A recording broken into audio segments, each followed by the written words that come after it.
Alright, hello everybody, and this is going to be a little bit different of a game. This is from like 1999, I believe. This is one of my favorite games when I was younger. It's called Homeworld. It's a real-time strategy game. It's a PC game. I haven't played it in a real long time. Let's go ahead and... what colors do I want? I like the mustardy yellow. Let's go ahead and accept that and start. Let's go ahead and watch the cutscene, and then I'll go ahead and talk a little bit more about what's going to be going on in this series after that. A satellite detected an object under the sands of the Great Desert. An expedition was sent.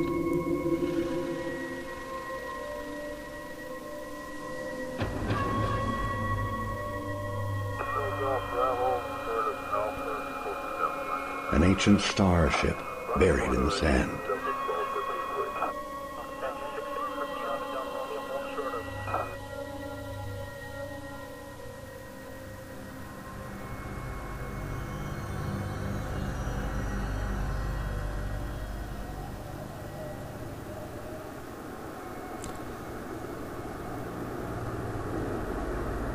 Alright, well, there's a little bit of a break here. Inside the ruin was a single stone that would change the course of our history forever. On the stone was etched a galactic map, and a single word more ancient than the clans themselves. Higara, our home.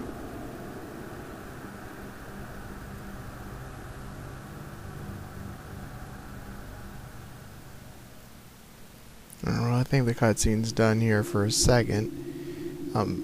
Basically, this is a real-time strategy game. There's a lot of resource gathering and stuff. I'm going to end up editing stuff out, but we'll do the important bits of the story, clans were united, the important and bits of combat. A massive colony ship was designed. Construction would take 60 years.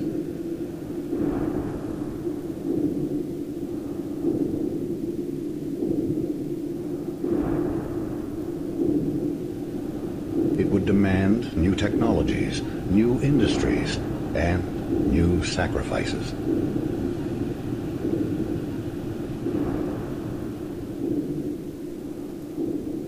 The greatest of these was made by the scientist Karen Sajet, who had herself permanently integrated into the colony ship as its living core. She is now Fleet Command.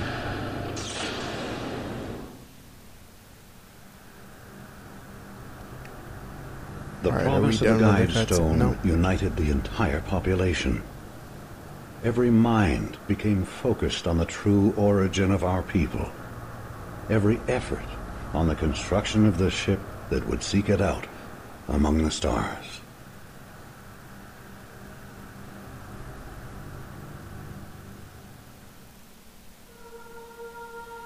Alright, now we're getting into the actual game here. So what I was saying is, it's an old game, so obviously the graphics aren't going to be the best, but it's 13 years old, and I think it actually looks pretty good still. That's a testament to how good it looked at the time. This is one of my favorite games when I was in like 6th or 7th grade. Me and my friends, we would play this game constantly. I beat it a bunch of times, but I haven't played it in probably 10 years or more, so I don't know that I'll remember everything. I remember the opening sequence here pretty well, so that won't be an issue. But what I think how I'm gonna handle this is we're gonna edit out a lot of the resource gathering and the downtime stuff. Reporting mothership pre-launch status. Command online. Resourcing online. Construction. This is a pretty awesome sequence here. The ship is supposedly really huge. J online. I think it's like 2.5 kilometers tall or something. Scaffold control, stand by for alignment.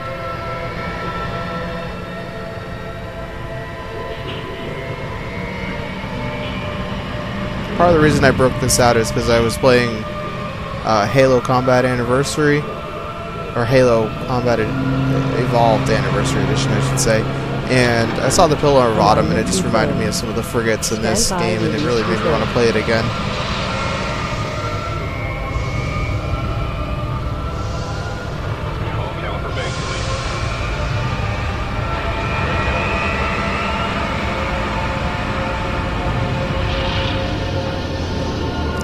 this first mission here is basically a tutorial mission.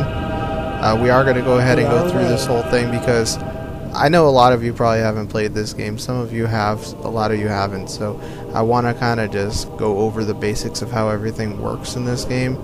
And then in the future what I'll do is when we have combat mission or something like that, we'll include that. But for the most part, I'm going to edit out a lot of travel-y bits or parts where there's a lot of downtime. Unless it's important in some way. Alright, so that bigger ship there is a harvester, these smaller ones are scouts. So the very first thing I'm going to do is have that ship start harvesting resources. We're going to make a group here. Fleet intelligence He's going to tell us to do some stuff. Our task is to analyze all sensor data and generate mission objectives. Before the hyperdrive test, several trials must be completed. Test construction by building the primary research ship. Test resource processing. This is just sucking up resources. These asteroids are resources. It will automatically just go ahead and cycle through all this stuff and deliver the resources back to the mothership. The mothership will be ready for the hyperdrive test in 10 minutes. And I should probably start building that research ship that he's going to want me to build. Let's get that started. Stand by to begin combat trials. First, we will be monitoring formation performance. Target drones have been provided here. Assign a formation to your fighters and destroy the drones. And this is the tactical map. It gives you a pretty good overview of what's going on. Obviously this blue sphere is our sphere that we can actually see in. Blinking thing is our currently selected ships. This is a 3D strategy game, which means that it we can go up and down as well. The galaxy's not just on a plane, so that makes it a little bit more complicated. Let's get these ships moving, and I'm going to assign them to a formation. I'm not going to be using a lot of keyboard shortcuts because honestly I don't remember them all and I don't want to do them. I like using the mouse interface better, so we're going to probably stick with that instead of doing hotkeys. And what I did over there is just that box just selected all these to destroy. So let's blow them on up. The research ship has been constructed. The research division is online. Begin fighter chassis research. When this is done, we'll take a look at the research stuff. It's still pretty cool how these ships move. This game's kind of a combination of, well, really Battlestar Galactica and Mass Effect. If you think about the story, like they find the hyperdrive thing, which is sort of like finding the mass relay, the mass drive, and then of course we end up having to find a new homeworld like Battlestar Galactica. And the combat kind of reminds me of the new Battlestar Galactica show a lot. Flight analysis shows a 22% increase in combat performance. The next trial will test the effectiveness of tactics. Stand by to begin tactics trial. Use aggressive or evasive tactics and basically changed the, I think as far as I remember, they changed the power allocation on the ship. I think if you put ship towards evasive, it will have more engine power. Neutral is just balanced, and then aggressive is weapons power. Before we go ahead and do that, let's get this researching.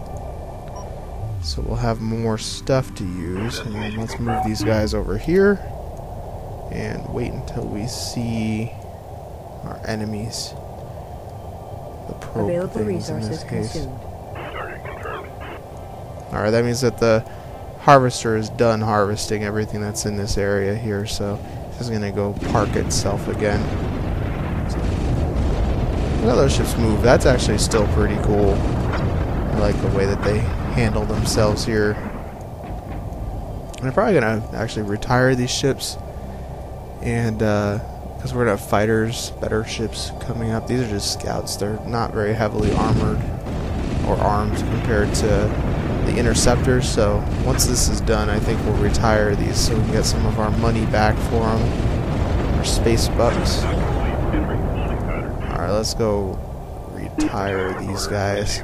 They're just going to automatically go back to the mothership now, and they'll get scrapped. So let's go back to the mothership here actually. Tactics trial complete. The next trial will test the performance of the salvage corvette. Build one, and capture the target drone here. Alright, so how much resources do we have at this point? Not a whole lot, but we have enough for this. Let's go ahead and build that thing. No, not resource collector, wrong one. Salvage corvette. That was almost a mistake. Construction commencing. It's on a pretty low resolution. It's like 1200 by 800, 1280. I forget what it actually is. It's an old resolution, and so it looks kind of weird on my monitor playing it. It's all stretched out and odd. Alright, we can probably see our resources going back up as those ships get retired. Yep, there they go. So, Salvage corvette. is our research done yet? Almost. Reporting. Let's send the salvage corvette on out. There. A salvage corvette is basically exactly what it sounds like. It has the ability to salvage stuff. It's pretty slow. It doesn't have any weapons, but it has like these magnetic things that grab onto ships. You can actually capture most ships in this game. It might take like 2 or 4 salvage corvettes to do it, but you can capture them and then you get a crew on board and you can use them yourself. So now we have interceptors. They cost... Can we afford 10? Barely. Production underway. Let's build 10. Ready for orders. Let's get back over to our salvage corvette on its slow-ass way over here. Alright, and there is our target, so let's go ahead and salvage it. Yeah, I really do love this game. Like I said, I haven't played it in a really long time, but it feels good to be back in it. I figured I might as well share it with you guys. Some of you might not know about it, and even if you do, you know, maybe you haven't played it in a while. Hopefully this will inspire some people to go check it out. I don't know if it's on Steam or not. Actually, I'm using my old CD. It still works. I actually kept it from getting scratched, which is kind of amazing, at least for me, because usually things like that don't last. So like I was saying before, the general philosophy here is going to be we're going to show as much as we can. Usually I'm going to cut stuff like this out, I think, where it's just a harvester going back and forth, or a salvage corvette or whatever. In this case I'm leaving it in because we're just starting out and getting a feel for this, but there are missions where I'm just going to be gathering resources for like a half hour after I defeat everybody, and I'm not going to include that because that's just crazy. This thing looks like a big old banana, kind of, in that yellow. Alright, so that thing is almost back. Like I said, it is super slow, but it gives us time to get our interceptors built anyway, which is good, because we're going to need those. And when new ships are built, by default they're just going to go park in their own special little areas. If we go into the launch bay, we can actually press this and it will stop ships from launching. They'll stay inside of the carrier or the mothership until I actually tell them to launch. In this case, I'm going to leave it like it is for now. There are missions that will want to do that, though. It's nice to get a little bit more control. Internal pressure doors sealed. Abort systems standing by. Hyperspace module fully charged. I am ready to initiate quantum wave generation on your mark. Good luck, everyone. Alright, I think I should actually probably wait until this is done here. Building. It's almost done building. I'm pretty sure I want to wait until it actually is, though. I don't know what will happen if I go into hyperspace right now. But I want these build things done because we're going to need these ships in a minute anyway. And it's almost done anyway. So yeah, not a bad looking game for its age. I really like the general aesthetic design of everything, and it is pretty good. Alright, we've got one left to go. And it is pretty well and truly done. Interceptor complete. Got our interceptor fleet going here. Group 1 assigned. Assign them to a group, even though I don't think it matters. And let's do our jump. And we're just going to do... Well, let's not. Hyperspace Well, yeah, that's going to take too long. We'll do quick docking. You can't always do the quick docking, I don't think, if you're under attack. But in this case, we weren't under attack, so I'm just going to quick dock so we can get out of here. Get on to the next mission.